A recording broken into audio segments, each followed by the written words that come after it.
Breath of the Wild feels like Nintendo's magnum opus for The Legend of Zelda. It has references from almost every game throughout the series, from the many outfits to customize Link with, to the many remixed soundtracks, and the many locations found throughout Hyrule which reference landmarks from previous games. So, in this video I'll be going through some of the other attention to detail Nintendo has put into this masterpiece.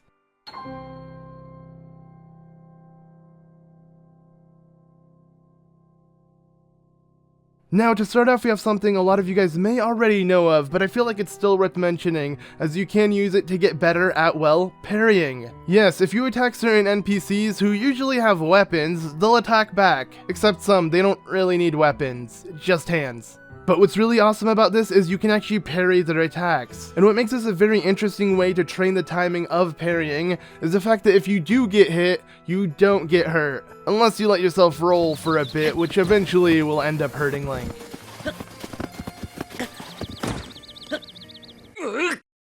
But in general, you normally don't get hurt from NPCs, so this is a great way to practice parrying on NPCs and get used to the timing for certain melee attacks. And I'm not gonna lie, this did help me out a lot, as it made it easier not only to parry guardians, but to parry other certain enemies and attacks.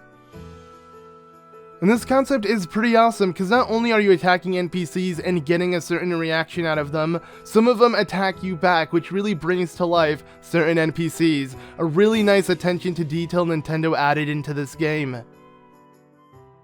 Next, we have something very similar, and that is scaring off NPCs. Now, you may know by attacking an NPC or pulling out a remote bomb or anything, it will frighten the NPC. But did you know that if you wore the full set of the Dark Link outfit or the full set of the Phantom Ganon outfit, you can actually scare any NPC just by walking near them? It's a really funny and interesting detail that Nintendo didn't really have to add, but it's so cool that they did, because they do react to Link's physical appearance. Though, keep in mind you have to have the full set on to really trigger the effect.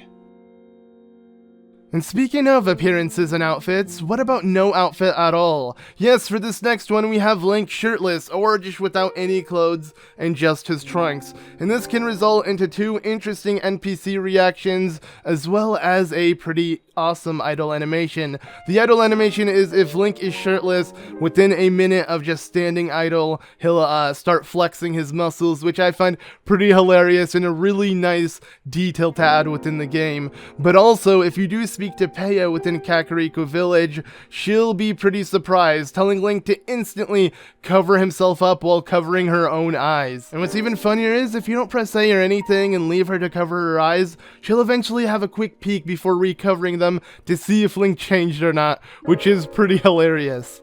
And also another NPC that has a pretty interesting reaction in seeing Link without any clothes is Hetsu. Yes, the very large Korok with the maracas who performs a dance to increase your inventory will not bother to do anything for you if you speak to him naked. All he'll do is point out that you're naked, he's naked, and that you're united in exposure. Nakey nookie nakey, yay! Now, to move on to a smaller detail, but is one I appreciate a lot, is the way Link holds his camera when you have the Sheikah Slate out. Yes, if you walk around with the front-facing camera, you'll see Link actually holding it up, as in he's holding a small phone recording something. It is such a cool detail that I'd really appreciate Nintendo added within the game. Sadly, when you do take a photo, you'll actually see the shadows of Link's hands move down towards his sides, without holding the Sheikah Slate anymore, which makes no sense because he's still holding the Sheikah Slate, so hopefully Nintendo can fix that very small bug, because it's a pretty cool attention to detail that gets ruined when taking just one photo. But speaking of photos, and this is a question I always get asked, I don't really consider this an Easter egg, but hell, I'll mention it regardless. And that is the portrait mode. As many of you guys know, there are 4 different stances Link can do to pose for a photo. But did you know if you press ZL while also moving in those 4 directions, Link has 4 other different poses?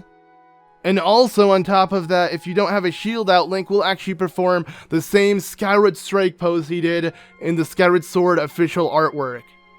Now, as a lot of you guys may already know, there are plenty of inns within the game, with 2 options for each inn. Usually one cheap option that just gets you through the night, and the other one improving your stamina and hearts. But did you know that in specifically Gerudo Town and Goron City, those special options give you a bit more than just some special bed or anything like that? Yes, in Gerudo Town, if you get the spa plan, you'll actually hear some pretty interesting sound effects when the screen goes dark, transitioning into the next day. Ah. Ah.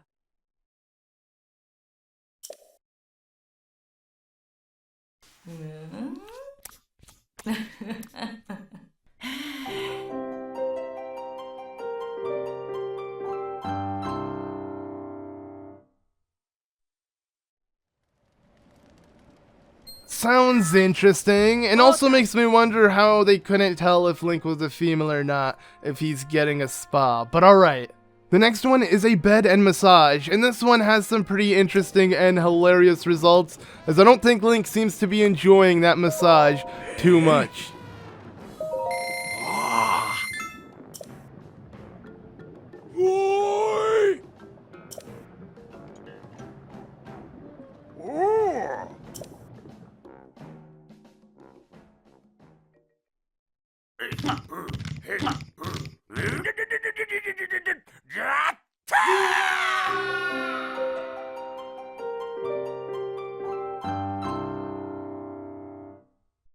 Now, if you played Breath of the Wild before, I'm sure you've seen this.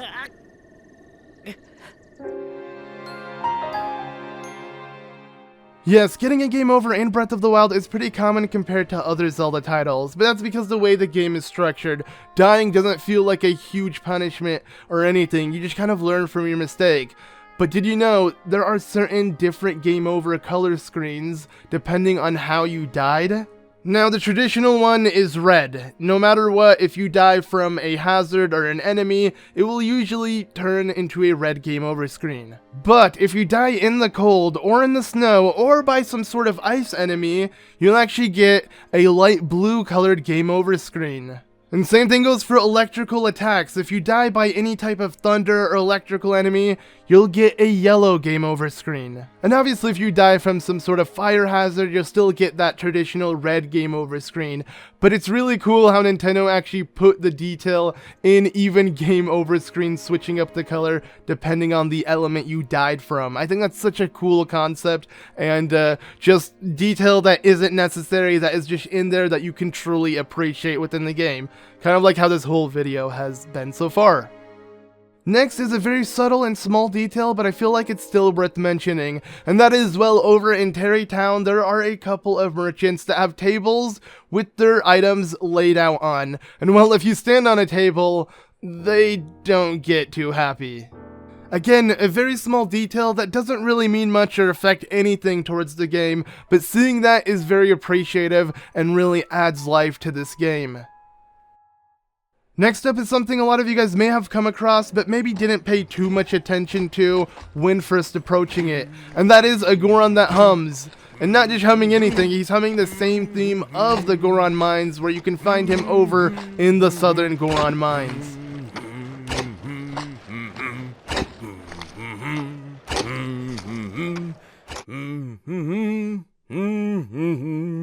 And it is so hilarious to see something like that. Feels like he's kind of self-aware that he's in a game while he's picking away at his axe, just humming away the theme to himself. Now, the next 2 Easter eggs aren't officially confirmed to be true, but the thought in general is very heartwarming to think about. And that is of 2 NPCs who strongly resemble real-life people who have passed away during the development of this game. And the first NPC being Dato, a traveler that is found near the Foothill Stable, and this NPC resembles a lot of Robin Williams. Robin Williams was an American stand-up comedian / actor, which may seem weird in why he's referenced in Zelda, but for those who don't know, he actually had a big connection to the series as a whole, as he actually starred for 2 Nintendo commercials for The Legend of Zelda: Ocarina of Time 3D. And in those commercials, he mentioned his daughter Zelda Williams, and how he named her after the series' princess. So clearly The Legend of Zelda had a big impact on his life, to where he even named his daughter after it. And while Dato isn't confirmed to reference Robin Williams, still his physical appearance does raise a lot of questions, and it's nice to see that there is some sort of similarity between the two, whether Nintendo intended to or not.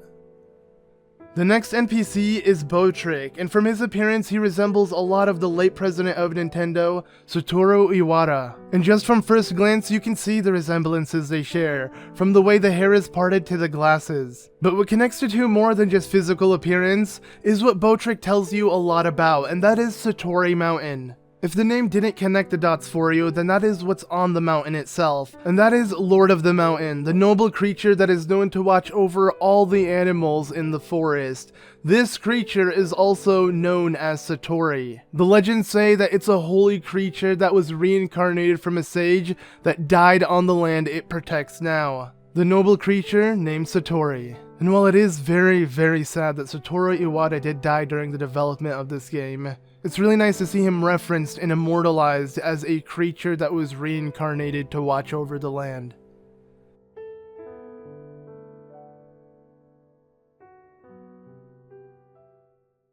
Next up, we have the many landmark references from previous Zelda games located throughout Hyrule. And while a lot of these landmarks do look exactly as they did from previous games, a lot of them are just in reference by name. And if you're really interested, I actually made a video about those landmarks and how they were then and now throughout Hyrule in my Hyrule Then and Now video I suggest checking out. But alongside them are a bunch of other locations that just reference the name of a previous character. When visiting the location, there is no resemblance to what and why it does reference the specific character, but it just has a name in reference to those characters, which is pretty cool. Now for our next one, let me just say spoiler warning. You have been warned. For this next one, in the final boss fight during the Dark Beast Ganon battle, when you first pick up the Bow of Light and Light Arrows, you're supposed to attack the giant weak marks on Ganon that Zelda opens up for you. Now, instead of using the Light Arrows and Light Bow, you can actually use your Master Sword at full HP to shoot beams from it and attack those points.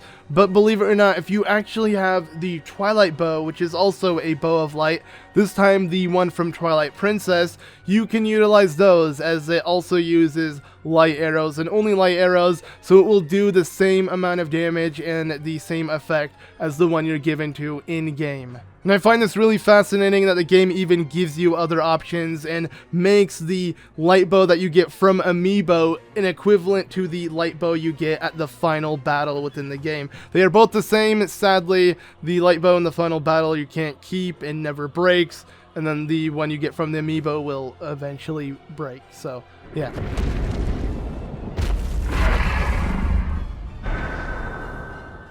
Now for this next one, it's also a spoiler, this time in the Champions Ballad DLC. And this is during the boss fight against Masquishia in the final trial. Now during this boss battle, you may tell that the combat style of Masquishia references a lot of the Yiga. And if the Yiga didn't reference the Sheikah enough, with them having the Sheikah logo upside down as their own logo, the Yiga and Sheikah seem to have one similar weak spot, and that is bananas. Yes, I'm sure as you played through the game, you may have noticed the many Yiga clan members, from them hopping and skipping to a banana when seeing one, or just dropping one on retreat. Believe it or not, even the Sheikah seem to have something similar to that, as during the boss fight against Masquishia, when you drop a pair of bananas, Masquishia will drop the battle, pick up the banana, eat it before continuing on the battle. And I find this Easter egg very interesting. While it does give you a small window to cheese Masquishia during battle, that isn't what I find cool about it. It's the reference that they have to the Yiga. It honestly seems that the Yiga and Sheikah are a lot closer than one may think. Or just the fact that the Yiga and Sheikah have a really weird obsession with bananas. Anyways, hey guys, thank you all so much for watching this little Easter egg / secrets video. Let me know if there's any other secret that you think I should have mentioned in this video that I may have forgot about in the comments below. I'm always interested. I just thought it'd be really fun to make a video like this, as all of this stuff I kind of referenced throughout the LP, and I just want to kind of compile it all into one video, an appreciation video for this masterpiece, as Breath of the Wild just has so much detail in it. Anyways, thank you all so much for watching. I've been ZeldaMaster, and I'll see you all in the next one. Bye!